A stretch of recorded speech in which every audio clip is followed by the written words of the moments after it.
Hello, this is Justice Watchers by Defenders Coalition, an organization that works with human rights defenders in terms of safety, security, and protection in Kenya.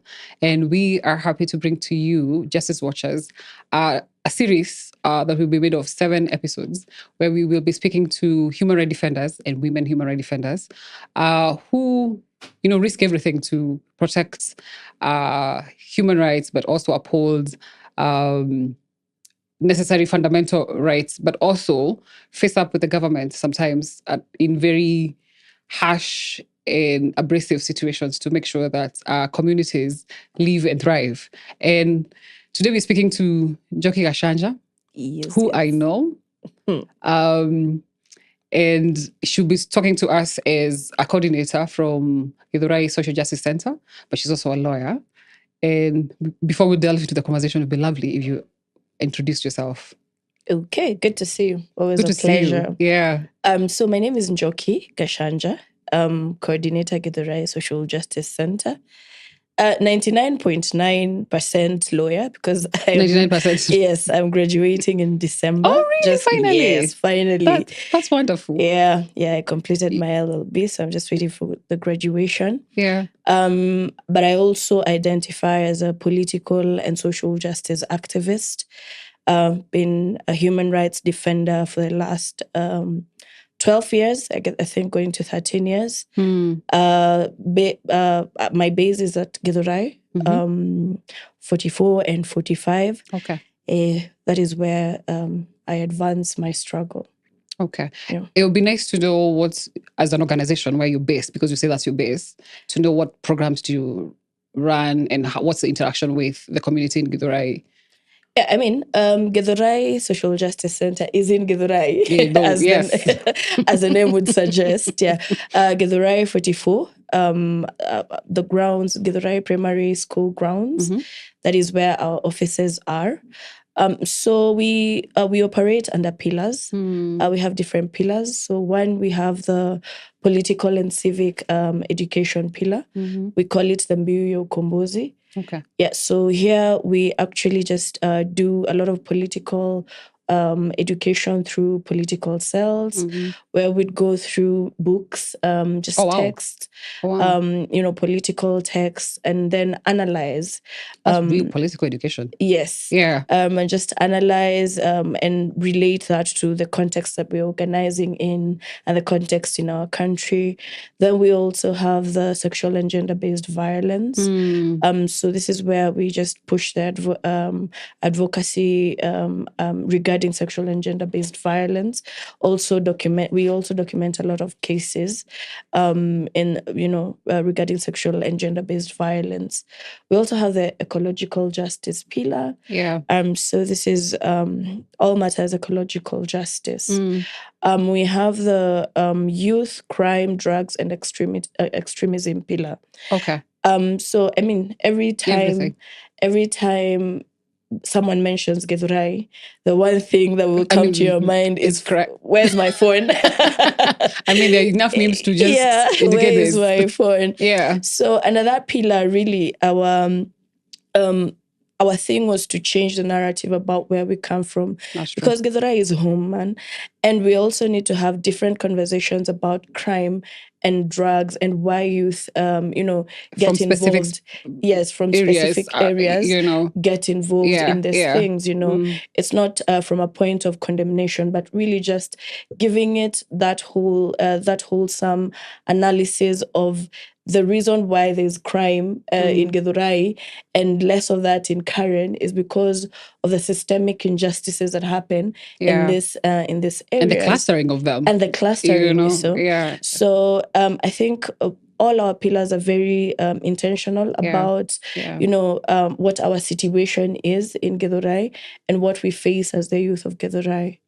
You have already alluded to it, but it would be nice in terms of changing the narrative of Githurai, but it would be nice if you painted a picture for us or just explained in terms of why is economic justice or injustice in this case a risk that puts young people to other vulnerabilities or in terms of fundamental human rights. I mean, if I have a family and they have to feed and the country has not given you a job, this when you go to the house, these people will not want to know your toys, and you know, your wife or husband will not want to know that things are hard out there. Yeah. Because they have to eat, they have to go to school, they have these needs. So most of the times you'll find the youth are actually pushed to these things. We usually go to the bases and have these conversations about crime. And so many of them will just tell you, but then if I had a job, I wouldn't be involved in crime, you know. Yeah. Sometimes I indulge in, you know, in alcohol, in all these other drugs, because I want to get away from what my situation is. Yeah. That is my escape, you know. Yeah. So there's a real connection. All the economic injustices and why all these people then are now pushed to, you know, to crime and drugs. When you were speaking earlier, you spoke about that for you, one of the things that informs how you approach, like what you just described in terms of, for you, it's a holistic something, because you have to see how socioeconomic injustice leads to all other, let's say, deviations and vulnerabilities. And then, of course, the risk for, you know, crime, or whether it's violent extremism or whatever else that we think about. But you did speak about how humanists, being a humanist as a worldview, for you fuels how you approach human rights, but also how you walk in the world as a person. Would you speak a little more about this? Yeah, I mean, there's this question that people ask me so why are you an activist? Why did you become an activist? And I keep telling them, for some of us, we did not choose to be activists. We were born in the struggle. Yeah. It's mahali tulizaliwa. Mahali tulijipata. We grew up seeing our parents struggle, you know, and we grew up in a surrounding where a lot of injustices were happening. And as a child, you're trying to understand what exactly is happening, because you will go to school and you will meet people from other areas that are a bit better off, you know, better conditions. And you will realize, oh, so there's actually a gap. Where I come from and where these people come from, there's actually a gap, you know. A glaring one. A glaring one. Yeah. And they will not even struggle with small things, you know, like food. Some of us, the days you go to school and you don't even have anything to eat. So unangoja beshte yako come through na form, you know. And then you will see other people are not struggling with these things. Yeah. So you start having these fundamental questions from childhood. What is this thing? Why is it that there are some people we have the haves and the have-nots, and then the explanation your parents will give you is, unajua Mungu ndio anapeana, unajua vidole zako hazitoshani. Yeah, we were having that conversation earlier. You know, vidole zako hazitoshani. Kuna wale, it's fatalism. Yes, you know, and also the role that religion plays in pacifying, you know, all communities and people. Yes. Yeah. But you grow up and you start understanding these things, and you're like, no, as people, we might have different beliefs, we might come from different backgrounds, but the bottom line, man, has to be we're human. You know, that's true. Yes, you might not. You're Muslim. I'm Christian. I might not subscribe to your beliefs. You are from the LGBTQI family. Yeah. I'm not. So what is this thing? Because very many people have different beliefs. So what is this one thing that brings us together? Human. Yeah.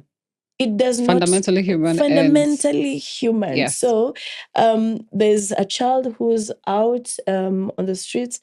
You should be asking yourself, why is this child out on the street and yours is in the house? There's a problem. Yeah. And if that does not come into your mind... we are taught to think, and you said religion plays a role in it. We're taught to think as individuals, and therefore exempting ourselves from dealing with the systems. Yes. Or the injustices that come with the systems, or the inconsistencies of how different people are treated by the system itself. Because these systems work differently for different people. Yes. And because it works for you, which is what we call privilege, most of us distance ourselves with the conversation and say, like your mom would say, you know, 5 fingers and we're not all equal. Yes. And there are enough narratives to support not being involved, right? Yeah. And that is why, especially for us as Githurai Social Justice Centre, narratives are very important. Because these are the things that actually mobilize the masses. I agree.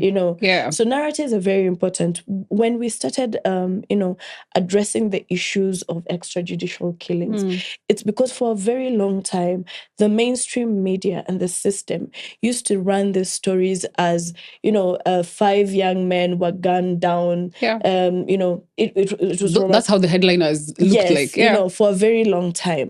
But we started giving face to these people, because these are our people. These are brothers. They're our brothers. They're our, fathers. So we started giving faces to these people. We started humanizing the stories. They're not statistics. It's not 5 people. It is Kamau who was shot down, and he was not shot down because he was a gang member. It was because, there's systemic violence, especially in the ghettos. But you see, it's easy and lazy, of course, for the populace, for Kenyans, or for just generally people. It's easy and lazy for us to say, well, he was a thief. He was a robber. He did this. And we do not examine, so how did this person who was born like me end up here? And that's what we're saying, that because when we say humanizing, people are like, what do you mean by humanizing? I mean, the human, but a terrible human. But I think the work we don't do is that we realize that these things don't come. People do not become the things they become out of nothing. Out of nothing. It's not a vacuum. It's not a vacuum. Is the word I was looking for. It's their conditions that surround them that actually make them what they are.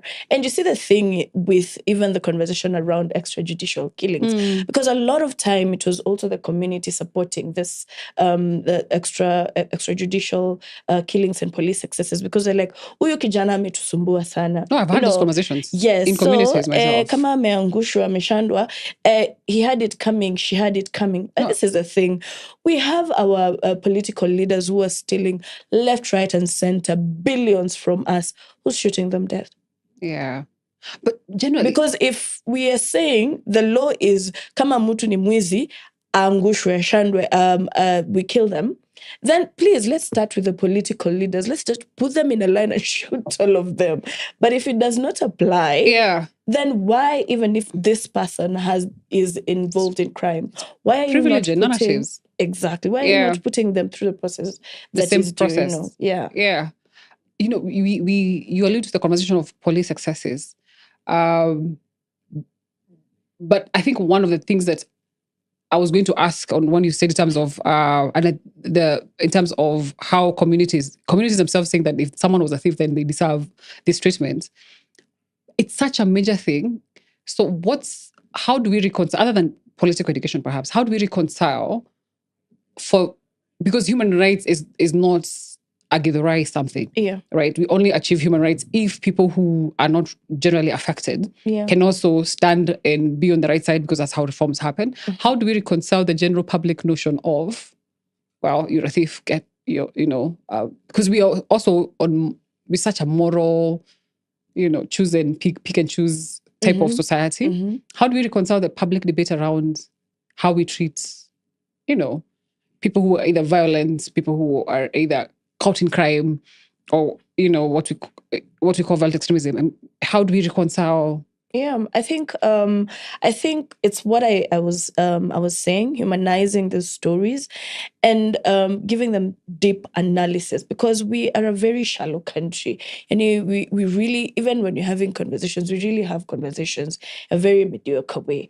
There's no depth in the way we have conversations, right? So I laugh because I acknowledge how mediocre some of these conversations are. So one of the you'll find us in bases, we don't even call it for community dialogues, come to this hall, we come and have these conversations. We actually go to where the people are, and we'll have these conversations and try and actually understand from the horse's mouth. We have so many groups of these people where they actually reform, and they decide we were involved in crime, but now we are reformed, so we will do something in the community, form a group and do this. So we have been very deliberate about creating these spaces where we have these conversations. Because you will find, for example, a group of reformists still being targeted by police even after they have reformed. I've heard that, yes. So what does that mean? We want to bring all these people into the same space.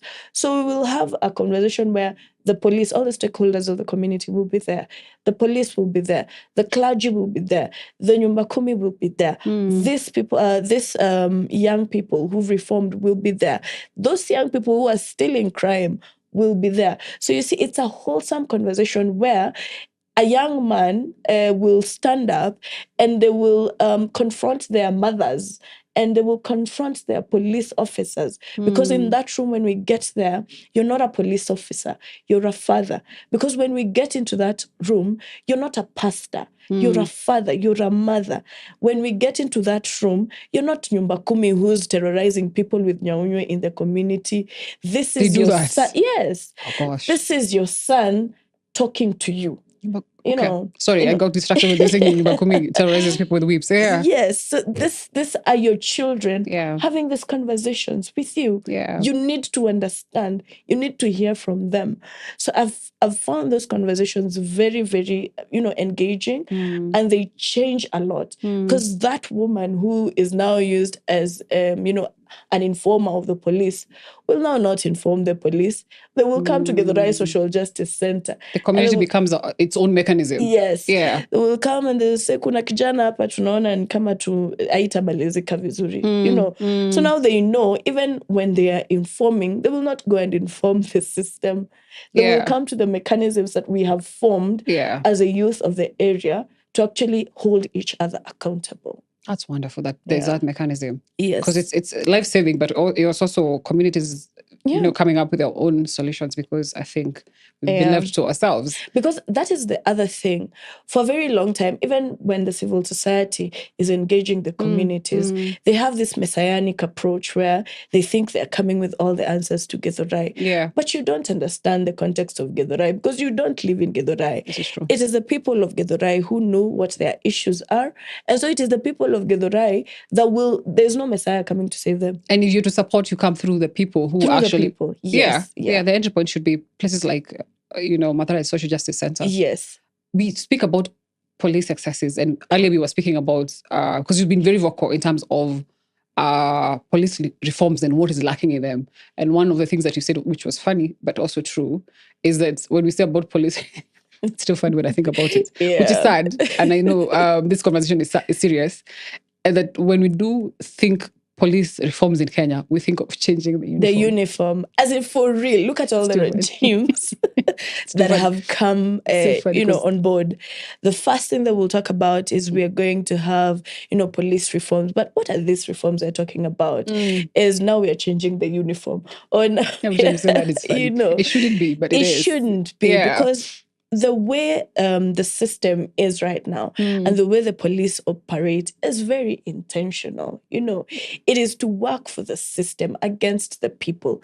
Very colonial. It's a colonial construct that we inherited, This is true. So we might have a very, progressive constitution, but the penal code, that the police operate under, even when we talk about the Police Order Management Act, and, there's actually a bill right now they're trying to, regulate maandamano, all these things, and the way they are... How timely.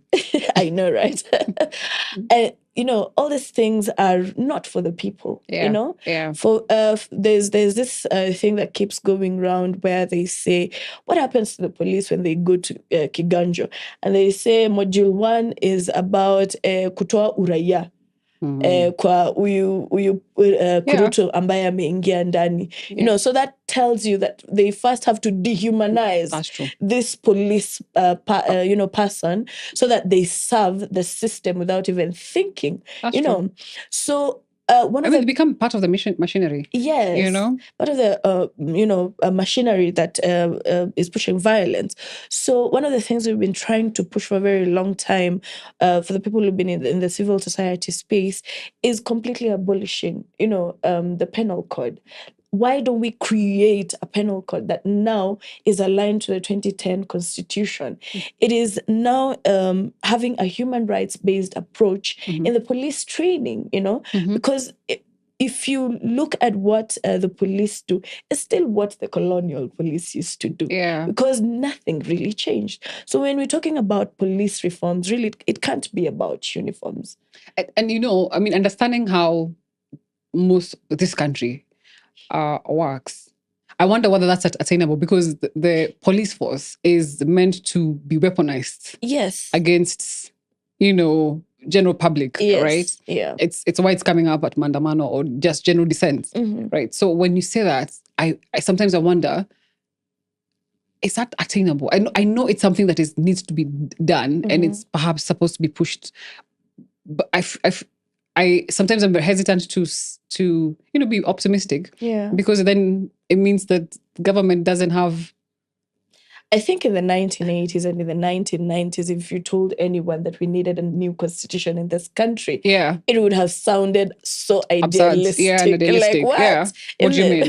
What do you mean? Yeah. So all these things really seem idealistic and impossible until we achieve them. Yes. And how do we achieve them? By, we keep pushing. We keep, educating. If we don't have the consistency, if we don't push, there's nothing that will offer. That's true. I mean, power does not yield because you're sitting streets and asking. So it's up to us to actually ensure that that penal code. As someone who doesn't identify as a human rights defender, what would be my role? Because the people, generally Kenyans lately, we are more human rights aware, and we're more, dissent focused and, pushing back. But for someone who, thinks, oh, I'm not, I could go, but no. What do you think is one thing that we could do to keep this conversation going in terms of police reforms? Because clearly it is needed. Yeah. We need to get there faster. But as you said, it takes a long time and consistency. Yeah. I think whether I come from Madare, Githurai or Karen, the experience and engagement with police is generally not really nice. It's unpleasant. It's unpleasant. Yeah. Now it's the variation that matters, because in Madare, you cannot, by the time you're even trying to identify yourself, you have umepigwa makofika 200, and that will not happen in Karen. But generally, there's an agreement that, the operations of the police in this country has to change. Yeah. And so, and there's a lot of, now Kenyans are really, getting aware, like you said. Now I feel like everyone is identifying as a human rights, activist, or just an active citizen. And I think it's time for us who've been in the space for a very long time to take advantage of the wokeness that is happening in this country, to push those conversations, to bring out the stories on the violations, under police that are happening in our different areas, so that people feel that need. Because now, I think it has gotten to a place, even people who, the petty bourgeois, are also now realizing, hey, but this middle class thing in Kenya is a facade. It's so not unstable. One day I'm here and the next day I'm here. So I also need to protect myself, And if you get these people to now relate with the things that we're talking about, it makes it very easy. Look at the finance bill, for example. Yeah. Many people came out because they related, they came out for different reasons because of the kind of breaking down that was happening in social media. So some of them would come out because, wanataka kuongeza mpaka tax ya simu na credo. Hata kuchinjiana itakuwa ngumu sana sasa. So this youth is coming out because of that. Each for our own reasons. Women came out because pads and all that. It's the galvanization of our, So you also just need to find people at their point of intersection or what is this interface thing? What is this thing that is going to make this person come out? And I think that's it's interesting we say that, because I think Kenyans are now ripe for a lot of political education. Yes. And perhaps most of us, as you said, might not be human rights defenders, but people identify as active citizens. Yes. Now, the experiences of women human rights defenders are usually varied. Yeah. One is because, of course, the face of when people think about human rights defenders, they think male, yeah, masculinity. And for a long time, it's also that the stories of women human rights defenders were left out in terms of foregrounding them. Mm-hmm. What has been your experience, and what do you say about this? I mean, when you are a woman human rights defender, there's one thing that you have to live with, that there will be tags where you're just bad mannered, you're loud, and you're bitter. There are so many tags that come with being a woman human rights defender, because ideally patriarchy says that a woman should just shut up and follow, what the men or what the patriarchal system is saying. So I will give you an example. When I started my activism in Githurai, at that particular point, my community had not embraced any leadership from women. So it was walikuwa nashinda udem anafikiria ni nani, ati sasa yeye anakuja anaongea mali wanaume wako. Who are you? Weka upangwe, and because upangwe, oh my gosh, that's so rude. Weka upangwe. So it took me a lot of time to actually get these people to even subscribe to, a woman in leadership. Because they were like, you will find there's a chief baraza. All the young men in that area will receive a message from the chief, and then in the morning they will go, and it's a whole meeting of men that will decide, and the women will be in the community waiting for what was decided. What was decided, yeah. And so when we started, because as Githurai Social Justice Centre, the people who are at the forefront were actually women. So we received threats, a lot of threats. Sana kwambia wewe wanawake waongeange maneno ya shamba, unaongea maneno ya shamba kama nani. Wow. Wewe ngoja mzee akuja kuambie deliberations zilikuwaje. So you have to fight twice, because you're fighting the system, but you're also fighting the very community, The only cases they will want to bring to you are, for example, sexual and gender-based violence, and like hiyo ni ya wamama and deal nayo. Yeah. But hardcore stuff, land, police, brutality, to men. That's where they draw the line. They're like, apana, and it also comes with like a lot of dangers, because there are so many ways you can violate a woman, even with her body. Yes, yeah. Even with her body. So someone will threaten you with rape. Oh wow, yeah, this is true. Yes, someone will threaten you with rape. They will threaten you with your children, because they know that is your soft spot. Yeah. So they will tell you, well, tunajua watoto wako wanaenda shule wapi. And then you, as a woman, you will sit down and you will ask yourself. And I'm sure these things don't happen to men. They don't happen. Who will? Yeah. I mean, now things are changing, because we saw what happened in Mombasa the other day. Oh, this is true. Yes. That's true. Now things are changing. Yeah, sexual violence is being used against men who are human rights defenders also, yeah. So you will find that even in the spaces, it is the women who do, all the donkey work, but it is the men who will get the credits, the glory, and the credit. Yeah. I have been in political spaces too. So you'll find people who are saying we are the alternative, we are mapping this. And I will get into that room, and I am the only woman, and I will tell them, if this is what your alternative looks like, then I don't want to be part of it.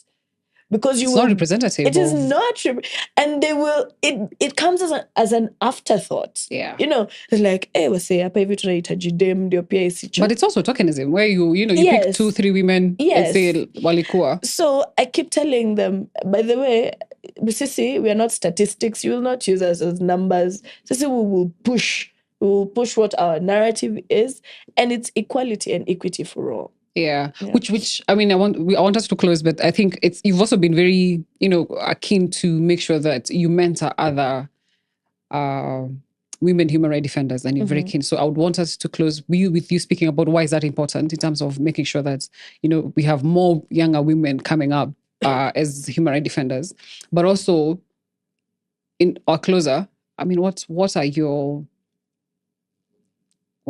it's hard to ask this question now that Kenya is here, because the question is what's your vision around human rights with a broader, Kenya political scenery, but also where we're headed as a people. Yeah. So on the question of mentorship, especially with human rights defenders, women human rights defenders, it's actually a very complex area, because there's so much to unlearn. For a very long time, when you spoke about patriarchy, people thought it was men and pans, but patriarchy is a system. So you find there's so many women who are enablers of patriarchy without even knowing, because of the kind of setups we actually grew in. So you'll find someone who's very woke, a woman who knows, who's very aware of themselves, but because of the kind of upbringing they had at home. But also patriarchy rewards its enablers. Yes. Yeah. So the kind of conversations, it is the women who will tell you, apana, yoni maneno ya wanaume wewe Njoki, wewe pia you're in a room where you're having a civil society space, and the men will tell you, wewe si nyi wanawake mtu serve nini chai. Before mkutano ianze. That still drives me mad. I've had this, but it still drives me mad. And even in our spaces, they will say abash patriarchy. But have they internalized what, these things mean? Even when it comes rhetoric. to... Yeah, because when you relate as human rights defenders, yes, they relegate you to, Yeah, because the bar should be higher in our spaces, but unfortunately, it's way below, So even when we're talking about gender roles and, just the role of women in the struggle, and how we also even document, especially documentation. Yes, how we document the role that they played is very, very important, So there's a lot of work in terms of mentoring women who properly understand what the patriarchal system is, who have the clarity, and understand what feminism is, because there's also a lot of, misrepresentation about what feminism is, Yeah. So when you're talking about... Or a feminist approach to human rights. Yes, or a feminist approach to human rights. Yeah. So there's a lot of work to be done. And we need to create a whole army as women, to just to ensure that the younger girls that are getting into the space and are just out there are ready to actually embrace what it means and what the system and the price that you have to pay when you have to be loud and bad mannered, as they say, loud and bad mannered. When you're talking about what the future holds for us as a country, I think it is very important for us to know, because there's a lot of conversation about civic education, and people have embraced that. I'm very excited about that. But we need to be very clear about the Kenya that we want. Yes. We need to be at a place where we can articulate, this is the Kenya that we want. Because in the recent times, the one question that has been pushed by the system, and the system enablers was, so you've gone to the streets of so what's next? Yeah. We need to get to a place. Which is a ridiculous way of looking at dissent, because why are you burdening the people who are saying this is wrong and we don't want it with the question? No, but I actually think it is, Lenin says the question is, you need to know what is to be done, Yeah. So we need to be very articulate about what next for us. Yes, yes. Because that part I agree.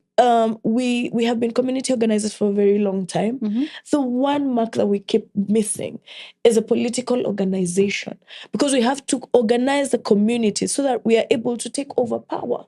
Yeah, because we will organize the community, we will have all this wokeness, we'll have all we this stop at dissent, and then we don't have... Yes, so we must partake in these political processes, because that is where the answer is. That's true. Political power is how we change this country. That's true. So as a person who's coming from Githurai, who's been organizing my community for so long, when it's time for elections, I need to offer myself up for those positions.